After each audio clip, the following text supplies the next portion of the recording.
Hello, everyone. I'm not sure what I'm hoping for when I write this here. Maybe for support. Although, in a way, I have many ways to get it. But I'm trying to get it from strangers on the internet, silly, isn't it? So, here we go. I'm a 50-year-old guy, and I just found out I have malignant cancer. The doctor said I probably have 6 months to a year left. Let me tell you, hearing that news feels like a punch in the gut, and then some. I have 2 sons, 19 and 22 years old, just starting their lives. My wife, let's call her Emily, is 40. We've been married for 21 years, and up until now, I thought we were solid, but it looks like the universe has decided to give me a double whammy. So here's what happened. After getting the devastating news from my doctor, I decided to go home and tell Emily right away. She deserved to know, and I needed her support. But when I got home, she wasn't there. I was exhausted from the emotional weight of the diagnosis, so I just lay down on our bed and fell asleep. I didn't even realize how tired I was until I woke up 2 hours later to the sound of my phone ringing. It was my older brother Tom. Tom's 55, a former military man, tough as nails, and not one to beat around the bush. He asked if I was okay, which struck me as odd because he never starts conversations like that. I told him I had some news to share, but he cut me off, saying he needed to tell me something first. He said he saw Emily kissing another man. The news hit me harder than my diagnosis. I felt like I couldn't breathe. Here I was, trying to figure out how to tell my wife I was dying, and now this? I decided not to tell anyone about my diagnosis just yet. I needed to process everything. So, I drove to Tom's workplace. He works as a security consultant now, a job that fits his no-nonsense personality. When I got there, he took one look at me and knew something was up. I told him about the cancer first. He didn't cry. He just gave me a firm nod and said we'd get through it. That's Tom for you, always the rock. After talking about my diagnosis, Tom asked me what I wanted to do about Emily. The kiss was enough for me to know something was very wrong, but I needed more evidence before making any decisions. We decided to hire a private detective to gather more information. I needed to be sure before I confronted her. If she was cheating, I planned to take everything away from her. I wasn't going to leave her anything, especially not if I got worse and wasn't around to protect my sons. I own a small freight company that's been providing for our family for years. It's not a huge operation, but it's steady and reliable, just like I've tried to be.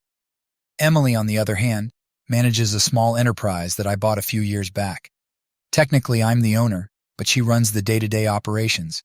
If she's cheating on me, she won't get to keep that job, or anything else for that matter. The waiting was the hardest part. Knowing that a private detective was following Emily, tracking her every move made me feel sick. I couldn't focus on work, and I was a mess at home. I think my sons noticed something was off, but they didn't press me. They're good kids, always respectful, and I didn't want to burden them with my problems until I had more answers. A week later, the detective came back with his findings. He handed me a folder thick with photos and notes. It was all there in black and white. Emily had been seeing this guy for months. They met at a hotel every Thursday when I thought she was working late. There were pictures of them kissing, holding hands, looking like a couple in love. My heart broke into a million pieces seeing those images. I took the evidence to Tom.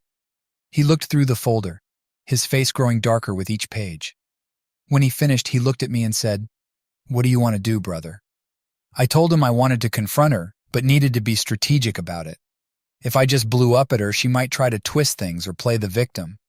I needed to be calm, collected, and have all my ducks in a row. Tom agreed and offered to help however he could. That night, I waited for Emily to come home. When she walked in, she smiled at me, but I could see something different in her eyes. Maybe it was guilt, or maybe I was just seeing things differently now. I asked her to sit down. I needed to talk to her. She looked concerned but sat down across from me. I didn't tell Emily about the cancer. I couldn't bring myself to do it.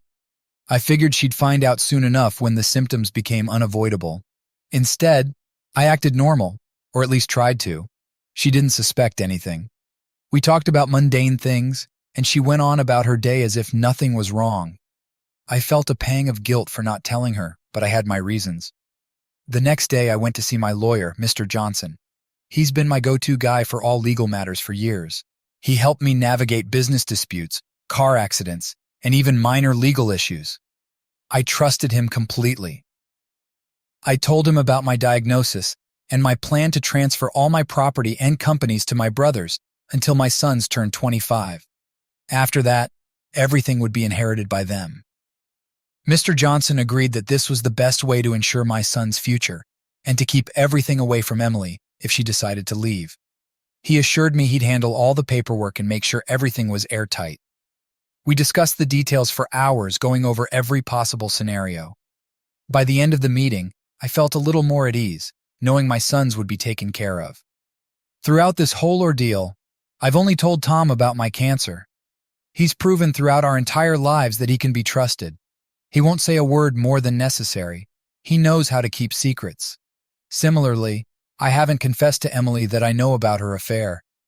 I understand that she might want a divorce, but these secret meetings with her lover seem to satisfy whatever pain she's feeling. According to the private detective, she's been seeing this bastard for over a year, but the accuracy of this isn't yet known. I need to make sure everything is in place before I make any more moves. Right now, I'm trying to hold it together for my sons. They're my priority, and I need to stay strong for them. They don't know about my diagnosis yet, and I'm dreading the day I have to tell them. But I want to make sure they have a secure future, no matter what happens to me. I guess I'm looking for advice on how to handle all of this, or maybe just some words of encouragement. Thanks for reading. Hey everyone, it's me again. If you read my previous post, you know that I've been dealt a pretty rough hand recently. As my condition worsened, it became increasingly difficult to keep up appearances. I started vomiting and feeling generally terrible most of the time. But Emily hardly noticed. We're busy people, and we only really see each other when we wake up and go to bed. It wasn't too hard to hide my illness from her, especially since she seemed preoccupied with her own life. My sons were away at college, but they came home recently, and I had to tell them that they needed to sign some papers. I didn't want them to know about their mom's affair, so I planned to keep that part quiet. When we arrived at the notary's office, Tom was there, and the boys started asking questions. I tried to dodge them as best as I could, but they were persistent. Eventually, I snapped and shouted that I was sick. The atmosphere in the room shifted immediately. My boys were shocked, and the questions came pouring in. I tried to explain things calmly, but when they asked, "What about Mom?" I hesitated. I didn't want to hurt them, but they deserved to know the truth. After a long silence, I told them everything.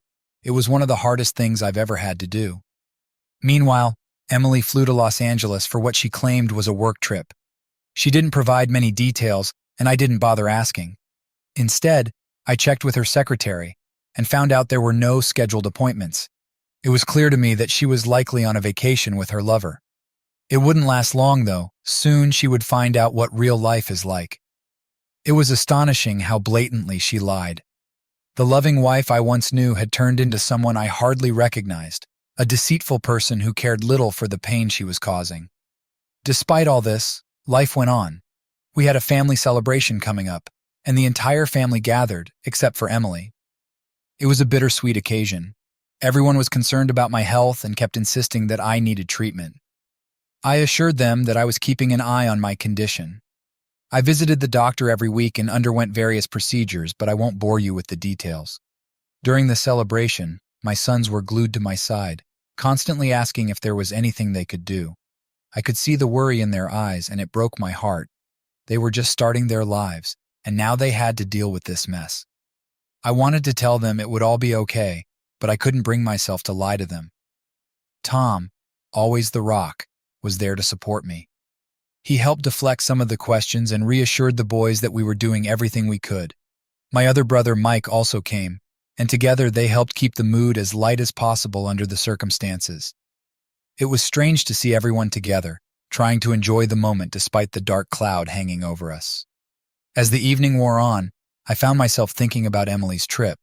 She hadn't bothered to check in, not even a single text. It was as if she had completely detached herself from our family.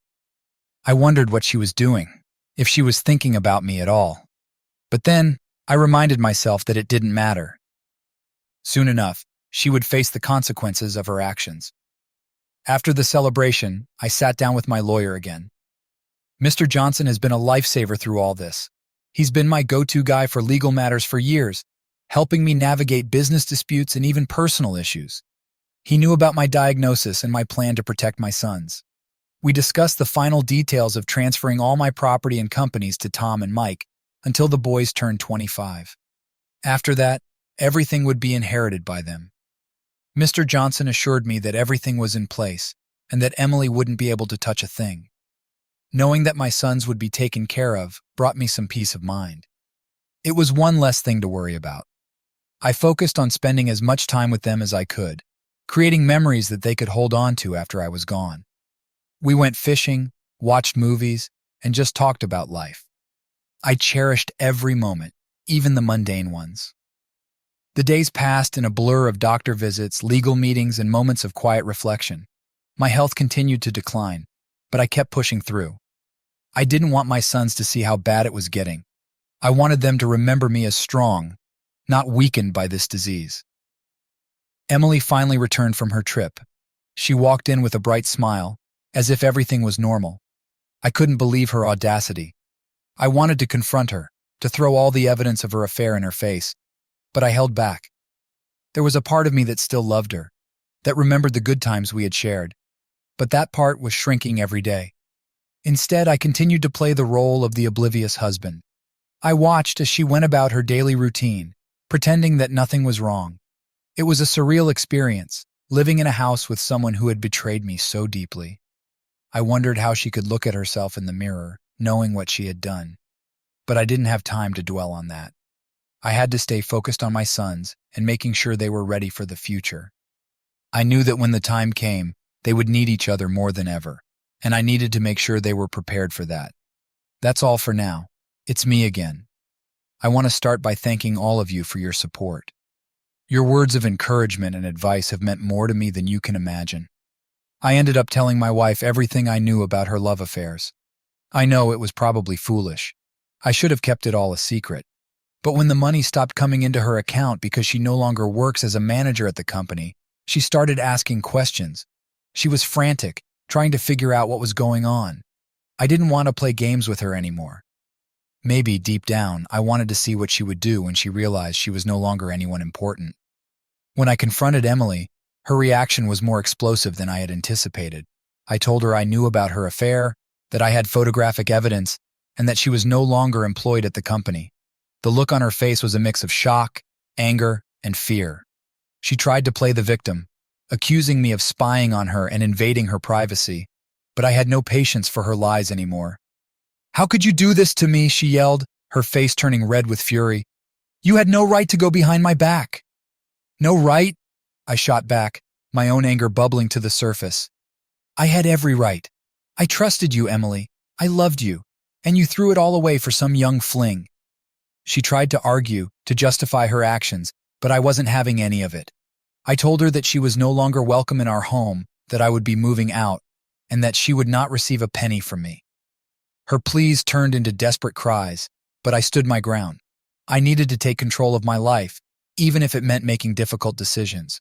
So I moved to another house that I rented. I know I should have fought for our home, but things happened the way they did. I didn't want to share anything common with that bitch and listen to her hysterics. The new place is smaller, but it's mine, and I don't have to deal with the constant reminders of betrayal.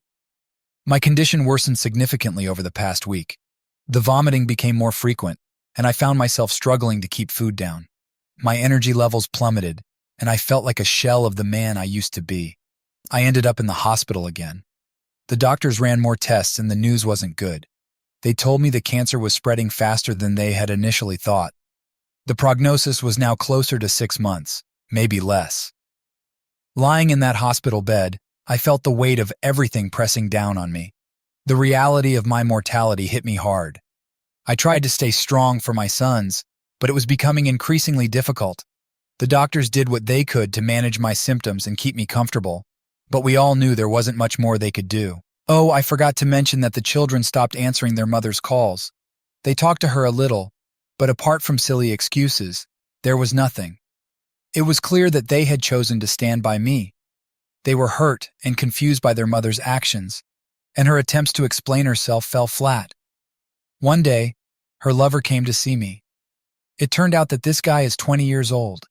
I knew he was young, but seeing him in person struck me differently. He had the audacity to come to my door and profess his love for Emily. I couldn't believe it. He stood there, looking like a kid playing dress-up in adult problems, saying he loved her, and that age didn't matter. Without letting him finish, I slammed the door shut in his face. I had no time or patience for his nonsense. Despite everything, I tried to keep some semblance of normalcy. I spent as much time as I could with my sons, creating memories that would hopefully carry them through the tough times ahead. We went fishing, watched movies, and talked about their future plans. They were my rock, even if they didn't realize it. Every week, I made my trips to the doctor's office. Various procedures were carried out to manage my symptoms, but there was no escaping the inevitable. I saw the concern in my doctor's eyes each time he examined me. He tried to remain optimistic, but we both knew what was coming. Emily's absence from the family celebration was glaringly obvious. Everyone kept asking about her, and I had to come up with excuses. The truth would have been too painful to explain. My sons, however, knew the full story. They were old enough to understand and mature enough to handle it. They insisted that I needed treatment, that I had to fight this illness with everything I had. But I could see the fear in their eyes, the fear of losing me. I kept pushing forward, though. I didn't have much choice. My priority was ensuring my sons were taken care of and that they had a secure future. I spent hours with my lawyer, Mr. Johnson, finalizing the transfer of my assets and properties to my brothers. Tom and Mike would manage everything until the boys turned 25, at which point they would inherit everything. It was the best way to protect them and keep everything out of Emily's reach. Mr. Johnson has been a godsend through all this. He's helped me navigate legal issues for years, from business disputes to car accidents. He's the one person I can trust implicitly, and he's gone above and beyond to ensure my wishes are carried out. We went over every detail, every possible scenario, to make sure there were no loopholes. As I sit here reflecting on everything that's happened, I can't help but feel a sense of exhaustion. The physical pain from the cancer is one thing, but the emotional toll is another beast entirely. I've had to come to terms with so much in such a short amount of time. The betrayal, the illness, the impending loss. It's enough to break anyone. But I'm not broken. Not yet. I'm still here, still fighting in my own way. My sons need me, and I need to be strong for them. I've lost a lot, but I've also gained a new perspective on what truly matters. And now, here I am, sharing my story with strangers on the internet. I know this part might not be what you expected, but it's my reality. This part of my story might not sit well with everyone, and I understand that. My departure was supposed to be graceful, but here's what happened last week. I've gotten into fishing recently. There's something incredibly calming about being out on the water, alone with nature. I take the boat out as often as I can, just drifting and casting my line, letting my thoughts wander. It's become my sanctuary, a place where I can find a bit of peace amidst the chaos. I know it might seem hypocritical, but I've also started attending church again. I hadn't set foot in one for years, but now, there's a comfort in the rituals and the sense of community. It's not about religion so much as finding a place to reflect and find some solace. The other day, I arrived at work, and I could feel the eyes of my employees on me. They looked at me like I was miserable and I hated it.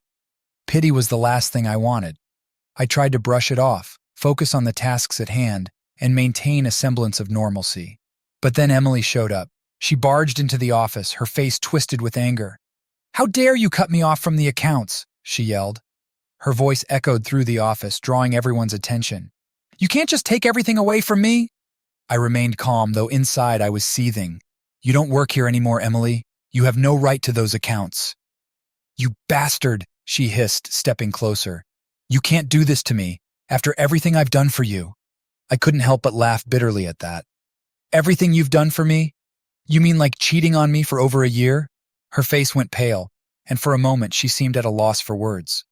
But then the anger returned, hotter and more vicious. "You can't prove anything. You're just trying to ruin me because you're dying." Her words cut deep, but I didn't let it show. "I don't need to ruin you, Emily. You've done that all by yourself." The guys who worked for me stepped in then, gently but firmly escorting her out of the building. It was a scene I never wanted to happen, but there it was, and I had to deal with it. The trial is looming over me like a dark cloud. I dreaded the thought of going through with it, but at the same time, I looked forward to seeing the look on Emily's face when she found out she wouldn't get anything. The legal battles were draining, both physically and emotionally, but knowing that she would walk away empty-handed gave me a perverse sense of satisfaction. I know that might sound petty, but after everything she put me through, I needed that small victory. One day, while I was sitting in my office, Emily's friend came in.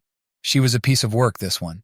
She was the type of friend who was always needed to make the more beautiful ones stand out. She hadn't achieved anything in life, and Emily constantly paid for her and humiliated her when she needed to. And of course, she came to me because she was somewhat dependent on Emily, although deep down she might have been glad that things were going to hell for her. She asked me not to be so harsh with Emily. "She's really struggling," she said, her voice dripping with false sincerity. "You don't have to do this to her." I looked at her for a long moment, then reached into my drawer and pulled out a checkbook. I wrote her a check for $10,000 and handed it to her. "Take this and don't communicate with Emily anymore." Her eyes widened in surprise, and for a moment she seemed conflicted. But then she took the check and nodded. "All right, you have my word." It was a stupid move, I know, but at that point I didn't care. It was quite funny to me, really. Towards the end of life, I figured I could afford to make a few rash decisions. The fishing trips became more frequent. They were my escape from everything. Out on the water, I didn't have to think about the cancer, the betrayal, or the legal battles. It was just me, the lake, and the quiet hum of nature. I'd watch the sunrise and set, finding a strange comfort in the cycle of the day. It reminded me that life goes on, even when you're facing the end. My condition continued to worsen. I spent more time in the hospital, hooked up to machines and undergoing various treatments to manage the pain and symptoms. The doctors were kind, but their eyes always held that look of pity I'd come to despise. They tried to keep me comfortable, but we all knew it was a losing battle. Emily's absence became more pronounced. She stopped pretending to care, stopped calling or checking in. It was as if she had already moved on, leaving me behind to deal with everything alone. But that was fine by me. I didn't need her sympathy or her lies. My sons, on the other hand, were my rock. They were always there, checking in on me, making sure I had everything I needed. They had stopped answering their mother's calls, talking to her only when absolutely necessary. They saw through her excuses and lies, and it hurt them deeply.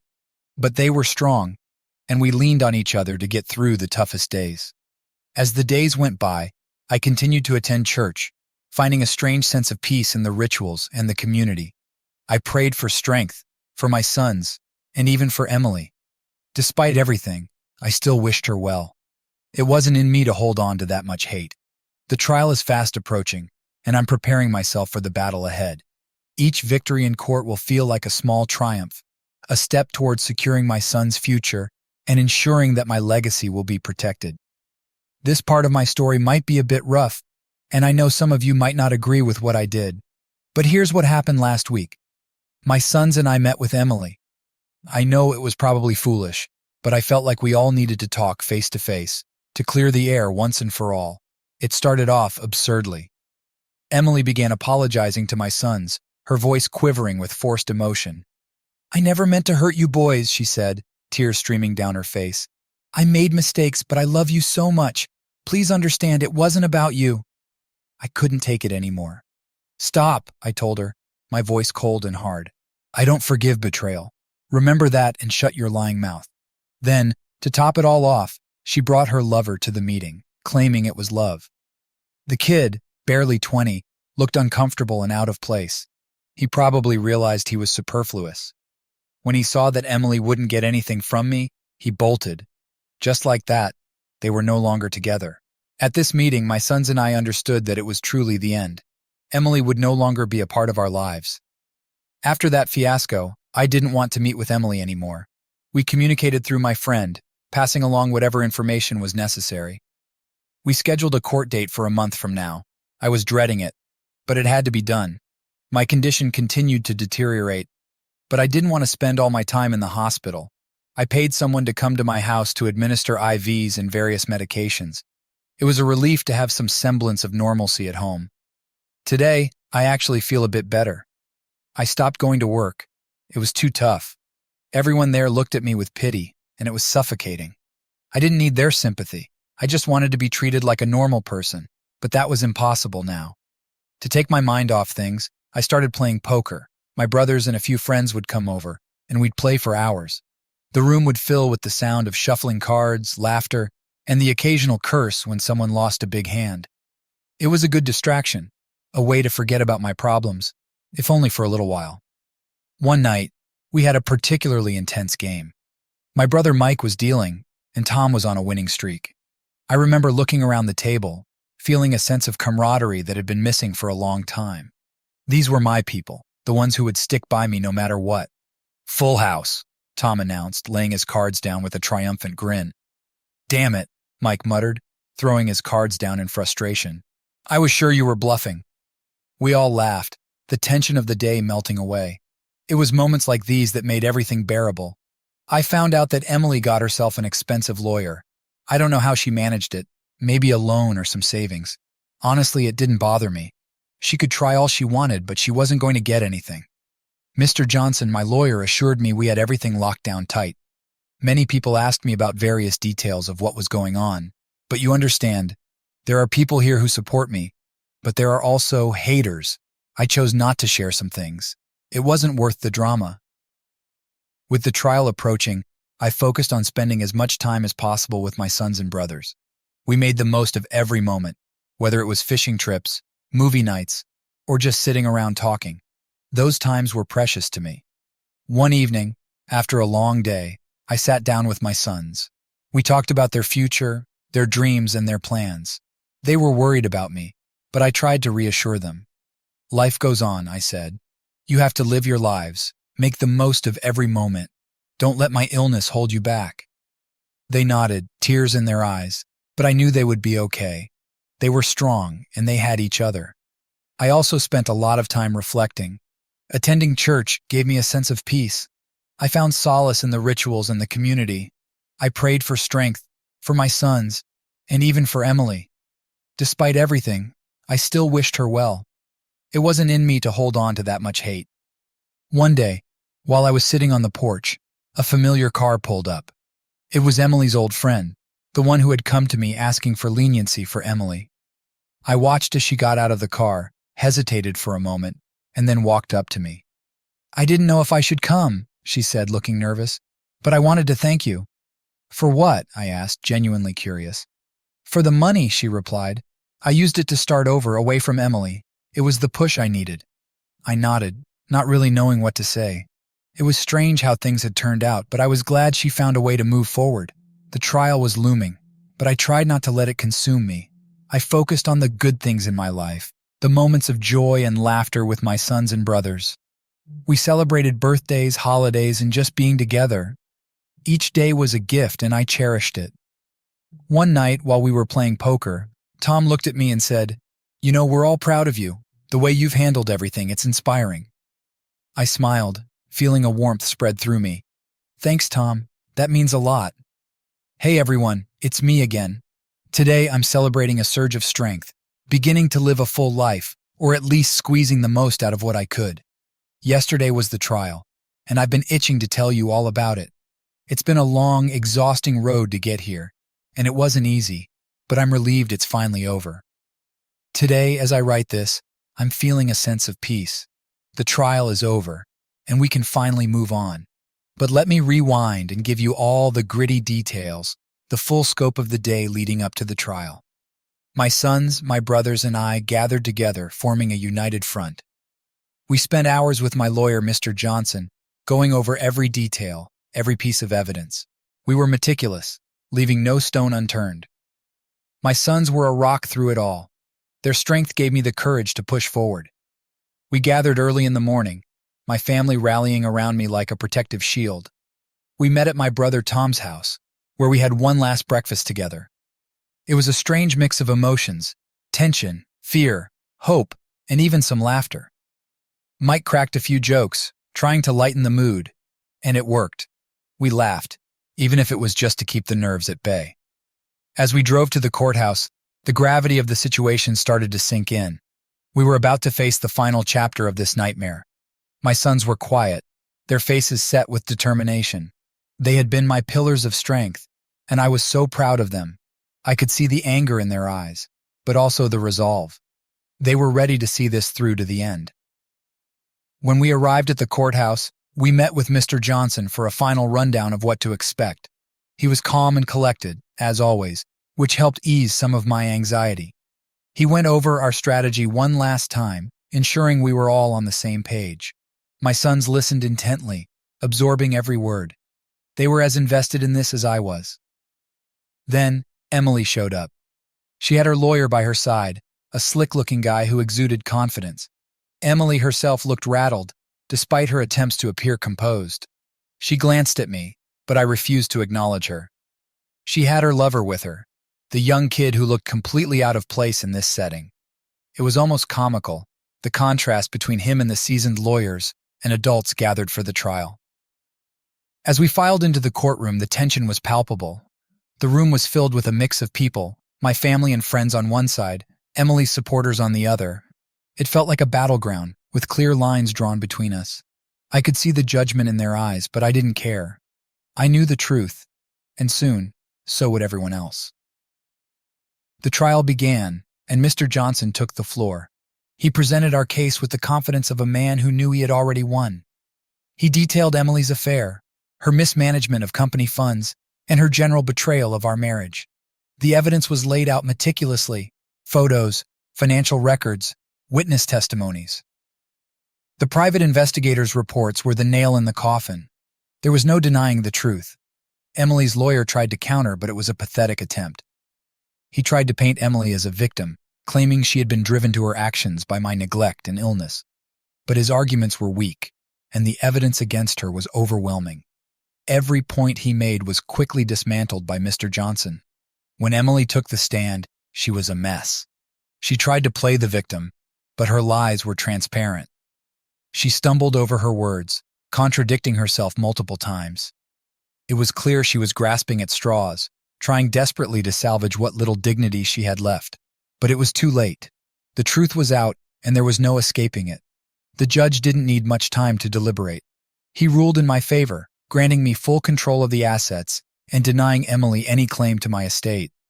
The verdict was read, and the look on Emily's face was one of utter defeat. She had lost everything, and she knew it. As we left the courtroom, there was a sense of relief among my family and friends. We had won. But there was also a sense of sadness. This was the end of a long, painful chapter in our lives. Emily's relatives turned away from her, their disappointment and anger palpable. They couldn't believe what she had done, and they wanted no part of her shame. Emily didn't stick around. She left quickly, not meeting anyone's eyes. Later, I found out she had gone to stay with some friends in Florida. It was a fitting end, in a way. She had always run away from her problems, and now she was running again. I felt no regret as I watched her go. She had made her choices, and now she would live with them. My focus was on my sons and our future. We had been through a lot, but we were stronger for it. Today, as I write this, I'm feeling a sense of peace. The trial is over, and we can finally move on. I know there will be more challenges ahead, but we're ready for them. Thank you all for your support and encouragement. It's meant more than I can express. Hey everyone, it's been 3 months since my last update. I thought it was time to give you all an update, especially since I've been reflecting a lot lately. My time is running out, although overall I'm okay. It's difficult for me to move around, but I think I still have some strength left. But I bet everyone is interested in how my ex-wife's life turned out, right? Well, let's dive into that. Emily's life has taken quite a turn. She called our children and asked them for money. They said they didn't give her anything. But I have a feeling that time heals, and they may have felt sympathy for her. Maybe they sent her something small, I don't know. The fact that she hit rock bottom makes me happy, though. She fully paid for her infidelity, and it's not just about the money. All our relatives turned away from her. I can't help but feel pleased about that. It's a bit vindictive, sure, but after everything she put me through, I think I'm allowed a little satisfaction. I also found out that Emily had been embezzling money from the company I bought. She had been manipulating the paperwork, creating false invoices, and diverting funds to a separate account. The details were buried deep in the company's financial records, but Mr. Johnson, my trusty lawyer, helped uncover the full extent of her deceit. It was a meticulous operation on her part. But it all came crashing down when we did a thorough audit. The business, now free of her thievery, started to bring in good money again. It was a relief to see it thriving after such a turbulent period. As for my boys, I worry about them. They're still young, and this whole ordeal must have been incredibly hard on them. They've been my rock, but I can see the toll it's taken. They're strong, though. I believe in them. They've grown up a lot over these past few months, and I couldn't be prouder. Now, let's talk about a principle I've lived by most of my life. When it came to acquaintances, I lent money as loans I was willing to lose. If they didn't repay, that person was forever out of my life. It was a simple way to weed out the unreliable and untrustworthy. So how did I let such a woman into my life? Honestly, I don't know. Maybe in my youth I thought with something other than my head. Love can blind you to a lot of things. I saw the good in Emily, or at least what I thought was good, and ignored the warning signs. Looking back, it's easy to see the mistakes. The times I brushed off her flirtations with other men, the moments I convinced myself she was just being friendly. But hindsight is always 20/20, right? We make our choices, and we live with them. The important thing is to learn from them. Since my last update, I've been trying to make the most of the time I have left. I've spent countless hours with my boys, teaching them everything I know about life, business, and resilience. We've gone fishing more times than I can count, just sitting by the lake, talking about anything and everything. Those moments are precious to me. They're the memories I want my boys to hold on to when I'm gone. Tom and Mike have been incredible too. They've stepped up in ways I never imagined. Tom has taken on a bigger role in the business, ensuring that it remains profitable and stable. Mike, always the joker, keeps the mood light and reminds us all to find joy, even in the darkest times. Their support has been unwavering, and I'm grateful for it every single day. One day, while going through some old papers, I found a letter from Emily back when we were dating. It was full of sweet words and promises of forever. It's funny how time changes things. Those promises were empty, but at the time, I believed them. I burned the letter, letting go of the last tangible piece of our past. It felt good, like a weight lifted off my shoulders. The community here has been a huge part of my support system too. Your messages and comments have given me strength on days when I felt like I had none left. You've been my anonymous friends, and I appreciate each and every one of you. This journey would have been a lot lonelier without your words of encouragement. Now let's talk a bit more about Emily. After the trial, she spiraled. She tried to reach out to old friends, but most of them had cut ties with her. The ones who did stick around were only interested in the gossip, not in offering any real support. She ended up moving to Florida, trying to start fresh, but from what I hear, it hasn't been easy for her. She's struggling, and while a part of me feels a twinge of sympathy, I know she brought this on herself. Actions have consequences. Her lover, that young kid, disappeared as soon as he realized she wasn't getting any money from the divorce. Typical. He was in it for the thrill and the cash, and when that dried up, so did his affection. I guess Emily is learning the hard way that real relationships are built on more than just excitement and deceit. I've been focused on making sure everything is in order for my boys. The business is in good hands, and I've set up trusts for them to ensure they're taken care of. They'll inherit everything when they're 25, but until then, Tom and Mike will manage the assets. It gives me peace of mind knowing they'll be supported. I've also been spending a lot of time reflecting on my life. There have been highs and lows, moments of joy and periods of pain. But through it all, I've learned the importance of resilience and the value of true, unwavering support from family and friends. Life is unpredictable, and sometimes it throws you curveballs you never saw coming. But you adapt, you push forward, and you find the strength within yourself to keep going. One evening, sitting by the lake with my sons, we watched the sunset together. The sky was painted with hues of orange and pink, and there was a calmness in the air. I turned to them and said, "No matter what happens, always remember to cherish these moments. Life is full of challenges, but it's also full of beauty. Don't let the hardships overshadow the good times." They nodded, understanding the weight of my words. It was a moment of connection, a reminder of what truly matters in life. As my health continues to decline, I find solace in the little things. The laughter of my sons, the support of my brothers, the peacefulness of the lake. These are the moments that make life worth living, even when it's tough. Thank you all for being there for me. Your words have been a source of comfort and strength, and I'm grateful for each and every one of you. This journey isn't over yet, but I know I have the support I need to face whatever comes next.